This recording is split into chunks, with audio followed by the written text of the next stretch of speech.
मंच पर उपस्थित जम्मू कश्मीर वक्फ बोर्ड की अध्यक्ष डॉक्टर दर्शना अंद्राबी, जम्मू कश्मीर के मुख्य सचिव श्री अटल डुल्लू, अतिरिक्त मुख्य सचिव जल शक्ति श्री शालीन काबरा,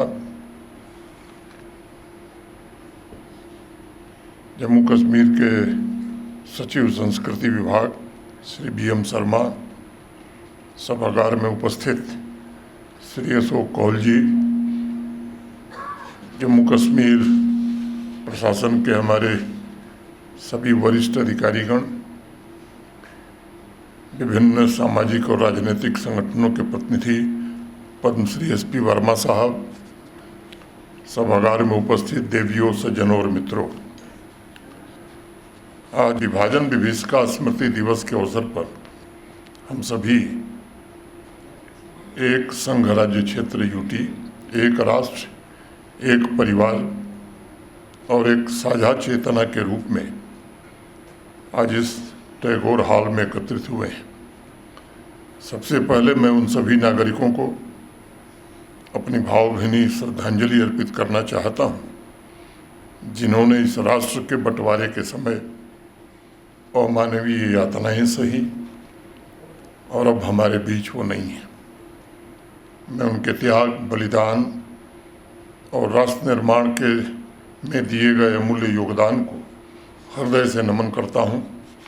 शाहिर का एक शेर है, जो आज़ादी की राहों में वतन पर मिट के सोए हैं, जो आज़ादी की राहों में वतन पर मिट के सोए हैं, उनकी शहादत के गुलिस्तां सदा आबाद रहते हैं, उनकी शहादत के गुलिस्तां सदा आबाद रहते हैं। उन बलिदानियों का योगदान हमें स्मरण दिलाता है कि एक षड्यंत्र के तहत जब देश के 2 टुकड़े हुए, तब से लेकर 8 दशक बीत जाने के बावजूद विभाजन का यह घाव पूरी तरह भरा नहीं है। वह आज भी भारत की सामूहिक चेतना में एक ऐसी पीड़ा बनकर मौजूद है, जिसे अनगिनत पीढ़ियां अपने भीतर ढोती चली आ रही हैं। मैं ये बात कह सकता हूँ कि मानव इतिहास की अनगिनत त्रासदियों के बीच भी ऐसी विभाजन जैसी व्यापक मानवीय यातना के उदाहरण दुनिया के इतिहास में बहुत कम मिलते हैं। इसलिए मैं मानता हूँ कि आज विभाजन विभीषिका स्मृति दिवस के दिन हम केवल अतीत को याद नहीं कर रहे हैं, बल्कि हम उन करोड़ों लोगों को आवाज़ दे रहे हैं जिनकी आवाज़ उनसे छीन ली गई थी। मैं ये बात आज कह सकता हूँ और दोहराना चाहता हूँ कि उनकी पीड़ा को हम इतिहास की धूल में दबने नहीं देंगे। उन्हें याद करना, मानवता के प्रति कर्तव्य निभाना होगा। हम उनकी यादों को सहेज कर रखेंगे, उन्हें पूरी सच्चाई, ईमानदारी और पूरी संवेदना के साथ याद रखना ही मुझे लगता है कि उनके प्रति सबसे पवित्र श्रद्धांजलि है। मैं भारत के आदरणीय प्रधानमंत्री श्री नरेंद्र मोदी जी को भी इस बात के लिए हृदय से आभार व्यक्त करना चाहता हूँ कि जो काम बहुत पहले होना चाहिए था, वो उन्होंने 14 अगस्त को विभाजन स्मृति दिवस मनाने का फैसला किया। मैं मानता हूँ कि उनकी गाथाएँ हमारी राष्ट्रीय चेतना का अमिट अध्याय है। उनका त्याग माँ भारती की आत्मा में सदैव ही जीवंत रहेगी। मैं चाहूँगा कि जम्मू कश्मीर की आवाम भी इस बात को ध्यान स्मरण रखे कि यह दिन केवल तारीख का एक पन्ना नहीं है, बल्कि हमारी सामूहिक स्मृति, आत्ममंथन और राष्ट्रीय संकल्प का भी दिन है। अली सरदार जाफरी की 2 पंक्तियाँ मैं आपके सामने उद्धृत करना चाहूँगा। उठो हिंद के बागवानों उठो, उठो इनकलाबी जवानों उठो, किसानों उठो, कामगारों उठो, नई जिंदगी के सरारों उठो, उठो जैसे दरिया में उठती है मौज, उठो जैसे आंधी की बढ़ती है फौज, उठो बर्फ की तरह हंसते हुए, जमाने की रफ्तार को मोड़ दो, जमाने की रफ्तार को मोड़ दो। ख़ास तौर से हमारी नई पीढ़ी को यह जानना बड़ा ज़रूरी है कि 1947 में जब भारत ने स्वतंत्रता का स्वर्णिम प्रभात देखा था, उसी क्षण हमारी सभ्यता ने दुनिया की सबसे भीषण त्रासदी का भी सामना किया था। देश का विभाजन केवल भौगोलिक सीमाओं का परिवर्तन नहीं था, बल्कि वो असंख्य परिवारों के बिखरने, अनेक समुदायों के उजड़ने और मानवता की पीड़ा का एक ऐसा अध्याय था जिसकी वेदना आज भी अनेक लोगों के दिल में जीवित है। असंख्य लोग अपने घर बार छोड़ने को विवश हुए, असंख्य निर्दोष जीवन काल में ही काल के गाल में समा गए। हिंसा, विस्थापन तथा विरह की अमित पीड़ा ने पीढ़ियों को झकझोर दिया। आज का यह दिवस अतीत की उस पीड़ा को स्वीकार करते हुए शांति, सद्भाव और राष्ट्रीय एकता के प्रति अपने अटूट संकल्प को पुनः दृढ़ करने का अवसर है। आज का दिन हमें स्मरण कराता है कि इतिहास की सीख ही भविष्य को सुरक्षित और मानवीय बना सकती है। और जफर मलिहाबादी ने लिखा भी था कि वतन के जानिसार हैं, वतन के काम आएंगे, हम इस ज़मीं को एक रोज़ आसमां बनाएंगे। समाज के हर एक वर्ग को ये जानना जरूरी है कि भारतवर्ष के विभाजन के वक्त पाकिस्तान से आ रही ट्रेनों में इंसानों की लाशें थीं। बच्चे, महिलाओं, पुरुषों और हमारी बेटियों को मानवता के दरिंदों ने बेरहमी से कत्ल कर दिया था। किंतु इस अथाह पीड़ा के बीच भारतीय समाज की अद्भुत जीविका भी उतनी ही प्रखर और उज्जवल होकर सामने आई। जिन लोगों ने सब कुछ खो दिया था, उन्होंने अपने साहस, परिश्रम और आत्मविश्वास से जीवन को पुनः गढ़ा।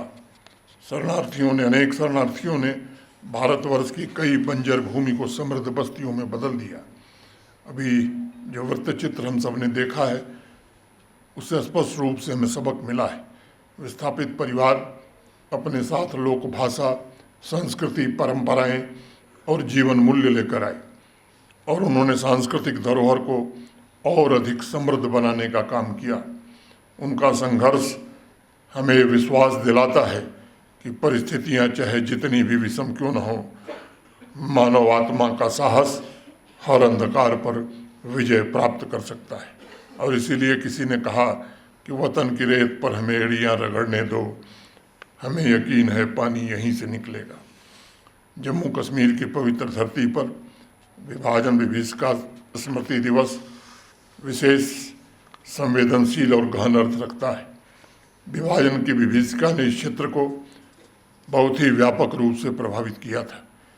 विभाजन ने परिवारों को बांट दिया, अनेक समुदायों को अपने पैतृक घरों से विस्थापित कर दिया और पाकिस्तान अधिकृत जम्मू कश्मीर से आए विस्थापितों तथा पश्चिमी पाकिस्तान से आए शरणार्थियों ने इसी भूमि पर आश्रय, सम्मान और नए जीवन की तलाश प्रारंभ की थी। उन्होंने भी ऐसी यातनाएं झेली जिन्हें शब्दों में समेटना पूरी तरह मुश्किल है।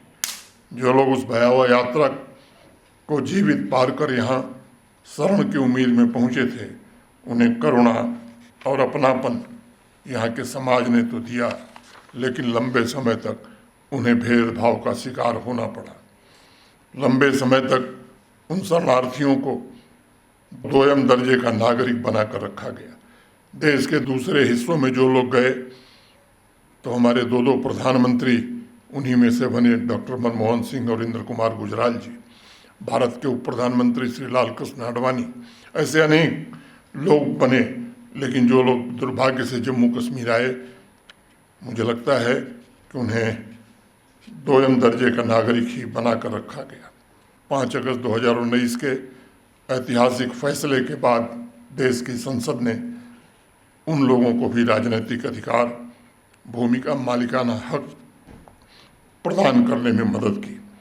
विभाजन के चंद महीनों बाद ही कबायली हमले की आड़ में देश के दुश्मनों ने दोबारा हमारी छाती पर वार किया था। मैं मानता हूँ कि उस परिस्थिति में अनगिनत परिवारों का संघर्ष और त्याग जम्मू कश्मीर की सामूहिक स्मृति का अविभाज्य हिस्सा है। चाहे वो मकबूल शेरवानी हो, अनेक ऐसे महान लोग हैं, यहाँ के सामान्य नागरिकों ने भी उसमें बढ़ चढ़ करके हिस्सा लिया था। सामाजिक, सांस्कृतिक और आर्थिक विकास में आज इन लोगों का योगदान राष्ट्र निर्माण की उस जीवंत गाथा का प्रमाण बनता जा रहा है, जो विपरीत परिस्थितियों में भी कभी रुके नहीं, कभी झुके नहीं। मैं आज उन सभी परिवारों के धैर्य, परिश्रम और अटूट राष्ट्रनिष्ठा को विनम्र श्रद्धांजलि अर्पित करता हूँ। मैं जम्मू कश्मीर के संस्कृति विभाग को विशेष रूप से बधाई देना चाहता हूँ, जिन्होंने पूरे संघ राज्य क्षेत्र में विभाजन विभीषिका स्मृति दिवस के अवसर पर विविध कार्यक्रमों का आयोजन कर पाए हैं और ये सुनिश्चित करने की कोशिश की है कि विभाजन की स्मृति समाज के प्रत्येक वर्ग तक पहुँचे। मैं जम्मू कश्मीर के नौजवानों से विशेष रूप से कहना चाहता हूँ, विभाजन आपके लिए इतिहास की एक घटना मात्र नहीं है, बल्कि यह उन लाखों परिवारों की जीवित स्मृति है जिनकी विरासत आपके हाथों में है और इसे आपको आगे बढ़ाना है। उनके अनुभवों से आपको सीखना है।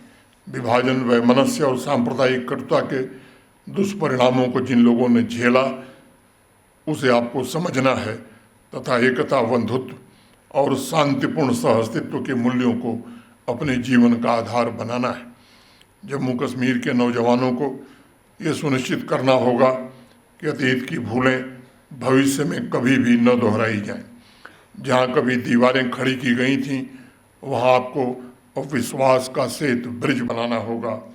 एक ऐसे विकसित भारत और एक ऐसे विकसित जम्मू कश्मीर का निर्माण करना होगा जो समावेशी हो, सशक्त हो और अखंड हो। आज विभाजन विभीषिका स्मृति दिवस पर हमें पुनः ये संकल्प लेना होगा कि हम शांति, सामाजिक सद्भाव और राष्ट्रीय एकीकरण के प्रति अपनी प्रतिबद्धता को आज और अधिक सुदृढ़ करते हैं। जिन लोगों ने विभाजन की पीड़ा झेली है, सही है, उनके प्रति हमारी सच्ची श्रद्धांजलि यही होगी कि हम भविष्य में ऐसा भारत बनाएं जहां किसी भी नागरिक को घृणा, हिंसा या विस्थापन का भय न हो। आत्मनिर्भर और विकसित जम्मू कश्मीर और विकसित भारत किसी एक व्यक्ति की जिम्मेदारी नहीं है, केवल सरकार और प्रशासन की भी जिम्मेदारी नहीं, बल्कि संपूर्ण आवाम को मिलकर ये जिम्मेदारी अपने कंधों पर उठानी चाहिए। आज का दिन आवाम को याद दिलाता है कि राष्ट्रीय एकता हमारी सामूहिक शक्ति, सुरक्षा और प्रगति का आधार है। मित्रों, आज का दिन आवाम को ये भी स्मरण कराता है कि भारत की वास्तविक शक्ति उसकी विविधता में निहित है। कश्मीर से कन्याकुमारी तक, गुजरात से गोवा तक और असम से अरुणाचल तक हमारा राष्ट्र विभिन्न भाषाओं, संस्कृतियों, परंपराओं और आस्थाओं का एक अनुपम संगम है। चंद लोगों के स्वार्थ की वजह से बंटवारे ने इस सांस्कृतिक इंद्रधनुष को खंडित करने का प्रयास किया था, लेकिन आज भारत गौरव के साथ 1947 से विकास की दिशा में निरंतर आगे बढ़ रहा है। आज हमारा भारत पहले से अधिक सशक्त, आत्मविश्वासी और एकजुट होकर दुनिया के सामने खड़ा है। हम सबका दायित्व है कि हम ऐसी आवाम को निर्मित करें जहां प्रत्येक समुदाय सम्मानित हो, प्रत्येक नागरिक स्वयं को सुरक्षित अनुभव करे और प्रत्येक स्वर को समान महत्व मिल सके। आइए आज भविष्य के प्रति हम अपने दायित्व को भी निभाने का संकल्प लें तथा हम अपने आने वाली पीढ़ियों को विभाजन की पीड़ा से परिचित भी कराते रहें। आइए हम आवाम में शांति, सद्भाव और पारस्परिक विश्वास को सुदृढ़ करें तथा ये संकल्प लेकर के यहाँ से जाएं कि विभाजन जैसी त्रासदी को इस मुकद्दस मिट्टी पर फिर कभी दोहराने का अवसर किसी को नहीं दिया जाएगा। रोशन मुस्तकबिल की आरजू के लिए 2 लाइनें कह के अपनी बात ख़त्म करूँगा। जो कामयाबी है उसकी खुशी तो पूरी है, जो कामयाबी है उसकी खुशी तो पूरी है, मगर ये याद भी रखना बहुत ज़रूरी है कि दास्तां हमारी अभी अधूरी है। बहुत हुआ मगर फिर भी ये कमी तो है, बहुत से होठों पे मुस्कान आ गई, बहुत सी आंखें जिनमें अभी नमी तो है। ये कौन है कि जो यादों में चरखा काटता है, ये कौन है जो हमें आज भी बताता है वादा खुद से निभाना हमें अगर अपना, तो कारवां नहीं रुक पाए भूल कर अपना, थोड़ी दूर अभी सपनों का नगर अपना, मुसाफिरों अभी बाकी है कुछ सफ़र अपना, मुसाफिरों अभी बाकी है कुछ सफ़र अपना। बहुत बहुत धन्यवाद। जय हिंद, जय भारत।